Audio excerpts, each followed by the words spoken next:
Hello BBN, and Caleb Holt took an official visit to Lexington. Will he fit into the project Mark Pope has been building? The guy is a phenomenon. Let's see what's new. It's no exaggeration to say that this past week could be one of the most important for the program in recent memory, especially considering the magnitude of the recruitment process. Holt isn't just a promising name on the prospect list. He is, without a doubt, one of the most coveted players in the 2026 class. His presence on campus this past weekend not only lights up the eyes of Big Blue Nation fans, but also reinforces Pope's commitment to bringing transformative talent to the state of Kentucky. Holt, ranked as the 4th best overall player and the best point guard of his generation, carries with him a skill set that makes him unique. His combination of athleticism, versatility, and vision is rare even among the best prospects in the country. A dynamic wing who can create opportunities for himself and his teammates, Holt has the potential to be the player who can elevate any program to the next level. For Kentucky, which has historically been a hotbed of college basketball stars, having a talent like his would be more than just an achievement. It would be a statement of intent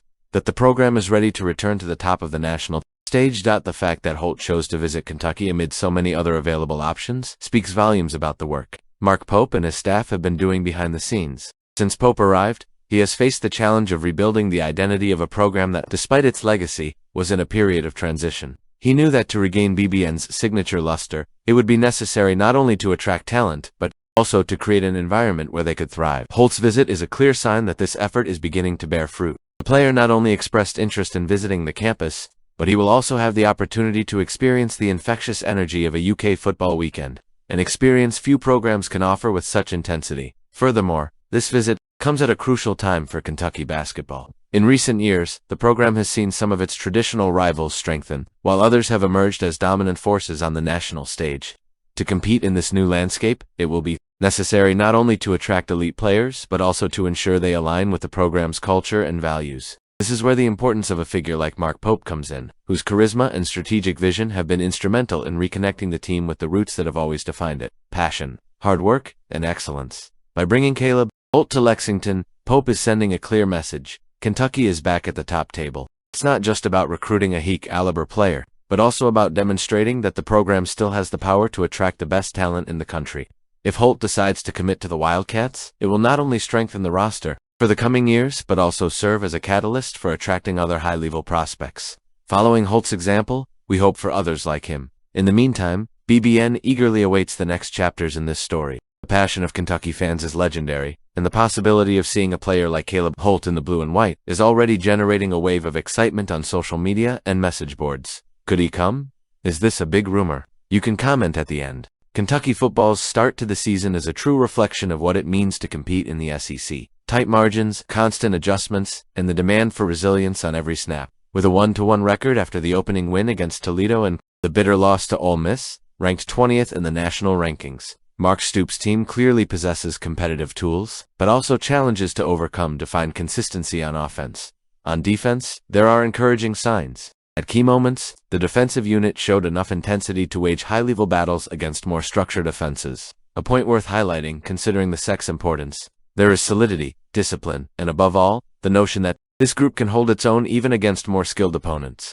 This puts Kentucky in a position to compete game by game, as long as the offense can deliver the necessary response, and it is precisely on offense that doubts accumulate. The performance against Toledo had already made it clear that the offensive system needed adjustments, but what happened against Ole Miss reinforced that concern. These were mistakes that, for fans, feel like repeated headaches, something that is partly due to the choices made by the coaching staff, led by Stoops and offensive coordinator Bush Hamdan, but also to the execution on the field. The transition to a new scheme, the pressure of the first few weeks, and the circumstances of the game take their toll. The most prominent name in this scenario is Zach Calzada. The transferred quarterback failed to deliver the expected security, playing under constant pressure and conveying a feeling of discomfort in the pocket. The problem worsened last Saturday, when he left the field with a shoulder injury, increasing uncertainty. It was not only the limited performance, but also the physical issue that now places Kentucky facing a significant decision in the short term. It was in this context that Cut Boley emerged. The young, former Lexington Catholic star entered a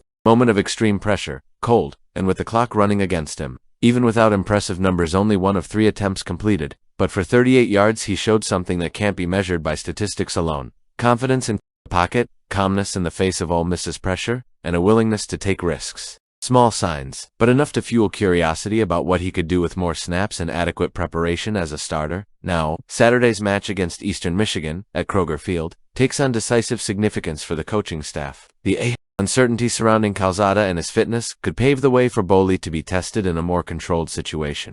With the support of the fans, and against a theoretically less threatening opponent, if Stoops decides to give him the chance, it will be not only a tactical move, but also a gesture of confidence in a player nurtured in Kentucky's own backyard. Amid the criticism and uncertainty, there's one thing that can't be forgotten. Mark Stoops has already built a reputation for stability and competitiveness in Lexington. Their ability to find solutions in times of adversity is what keeps the program respectable within the most demanding conference in the country. Now, the equation involves adjusting the offense without compromising the team's identity. Kentucky finds itself at a typical early season crossroads. Between the urgency for results and the patience needed to give developing players a chance to thrive, whether with Calzada recovered or Boley making his debut as a starter, the lesson from the first few weeks is clear. This team has the defensive potential to compete, but the offense needs to find its rhythm quickly. And that's what Kentucky football must do. At a time when Kentucky football's offense has been the target of intense criticism at the start of the season, one piece of news serves as a relief and even a symbol of hope for the program's future. Matt Ponitaskki has clearly and emphatically reaffirmed his desire to be a Wildcat. The four-star quarterback, considered one of the most coveted prospects in recent UK recruiting history, was in Lexington last Saturday to closely monitor the 32-23 loss to Ole Miss.